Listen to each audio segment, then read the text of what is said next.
जगद्गुरु तुकाराम महाराज आपल्या तुकाराम गाथा या ग्रंथातील चौथा अभंग जो आहे, आपुली अहिता जो असे जागता, धन्य माता पिता तयाचिया, कुळी कन्या पुत्र होती जे सात्विक, तयाचा हरिक वाटे देवा, गीता भागवत करीती श्रवण, अखंड चिंतन विठोबाचे, तुका म्हणे मज घडो त्यांची सेवा, तरी माझ्या दैवा पार नाही. महाराज म्हणतात, आता प्रत्येक व्यक्ती आहे, या व्यक्तीला आपल्या हिताची चिंता असावी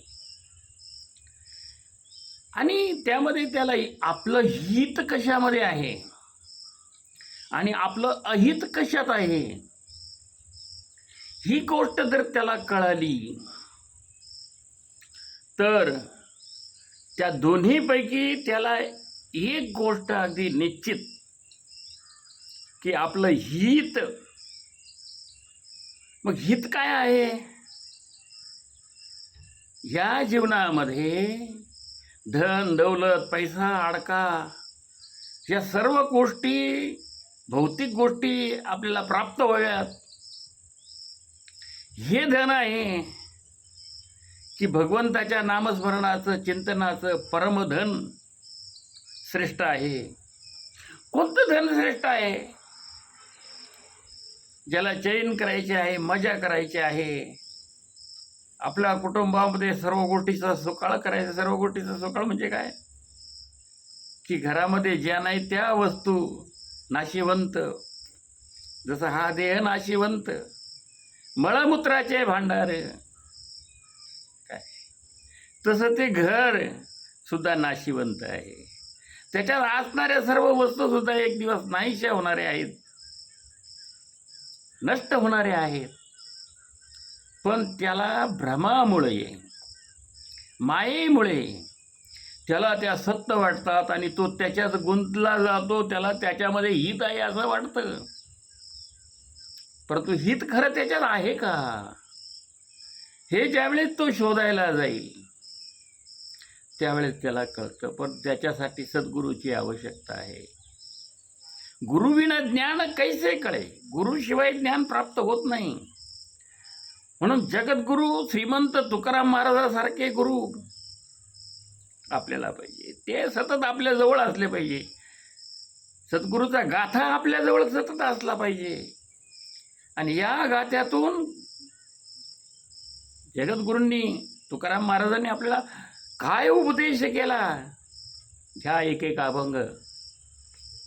त्याच्यासाठी हे सगळं काही चालू आहे. एक एक अभंगाचा अर्थ या ठिकाणी आपण उकलणार आहोत. त्याच्यातून महाराजांनी काय काय सांगितलंय मानव जीवनासाठी, सुखी होण्यासाठी, हितासाठी. म्हणून ज्याला आपल्या हिताची चिंता असते त्याला आपले हित कळते आणि ज्याला कळते त्याचे मायबाप धन्य आहे. तुकाराम महाराज म्हणतात, धन्य माता पिता तयाचिया असं म्हटलंय. त्याचे आईवडील खरोखरच श्रेष्ठ आहे हो, आहे की नाही? ज्या कुळामध्ये आणि खरोखर सात्विक वृत्तीची मुलं जन्माला येतात त्या कुळाविषयी जो भगवंत आहे, जो परमेश्वर आहे, जो विठ्ठल आहे, ह्या देवाला खूप आनंद होतो. आपला मुलगा चांगला निघाला तर आपल्याला खूप चांगला आनंद होतो. नाही, माझा मुलगा तसा नाही, तो चांगलाच आहे, सद्गुणी आहे, सद्विचारी आहे, सर्वांना सामावून घेणारा आहे, नाही का? सद्गुणी मुलं ज्या कुटुंबामध्ये निघतात, जसं आईवडिलाला आनंद होतो तसा भगवंताला सुद्धा आनंद होतो, विठ्ठलाला सुद्धा आनंद होतो. म्हणून हे कुळ परमपावन आहे, पवित्र आहे. म्हणून महाराज म्हणतात की गीता भागवत खरीती श्रवण, अखंड चिंतन विठोबाचे. भागवत सांगणारे भरपूर आहेत, पण कधी भागवत वाचलं नाही त्यांनी, मूळ भागवत. कथा ऐकून ऐकून कथा सांगतात, पवित्र आहे, पावन आहे, काय हरकत नाही. पण हे मूळ भागवत जे आहे हे करीती श्रवण. श्रवण म्हणजे ऐकणे. अगोदर ऐकून घ्या, खूप खूप ऐका. भागवत सांगणारे खूप लोक आहेत, खूप कथाकार आहेत, खूप चिंतनकार आहेत. पण त्यातल्या त्यात अधिक श्रेष्ठ कोण आहेत? अधिक चिंतनशील, अधिक मननशील असे कोण आहेत? अशांचं ऐका.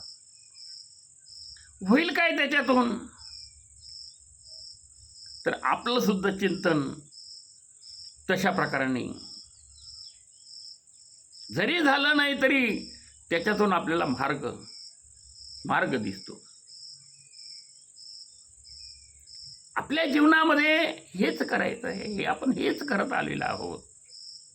मोठे मोठे संत हरिप्राप्तीसी उपाय धरावे, संतांचे पाय धरा, सगळं प्राप्त होईल.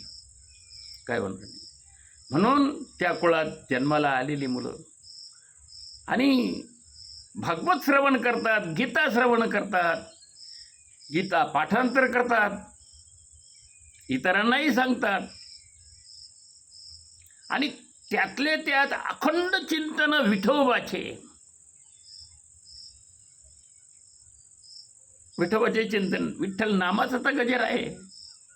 विठ्ठल नामाचा रे गजर तर आहेच, परंतु चिंतन सुद्धा रात्रंदिवस असावे. जसं पांडवांना भगवंताचं कृष्ण कृष्ण कृष्ण हे चिंतन होतं.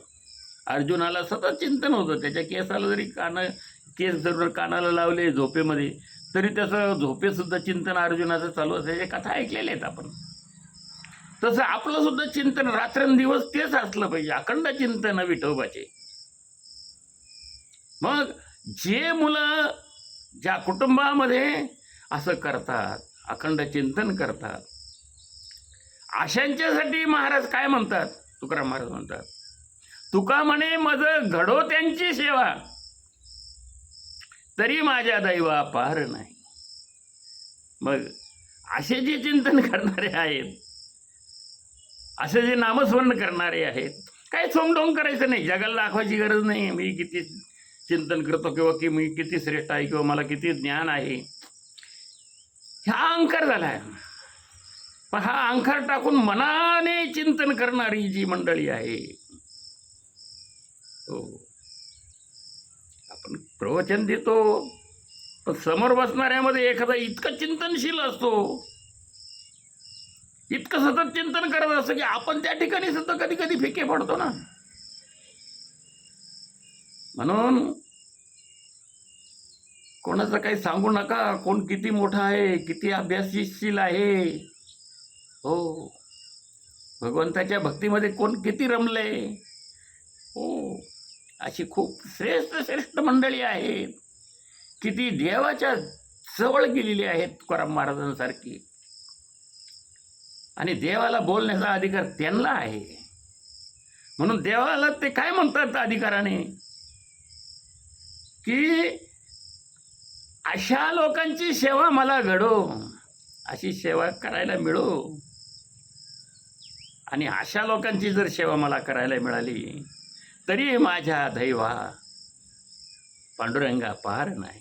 हो पांडुरंगा, माझं दैवच उजाडलं समजायचं, भाग्यच उदय झालं समजा, माझ्यासारखा भाग्यवान मीच, असं तुकाराम महाराज आपणाला या ठिकाणी या अभंगातून सांगत आहेत. विठ्ठल विठ्ठल विठ्ठल विठ्ठल, रामकृष्ण हरी, जय जय रामकृष्ण हरी, जय जय रामकृष्ण हरी.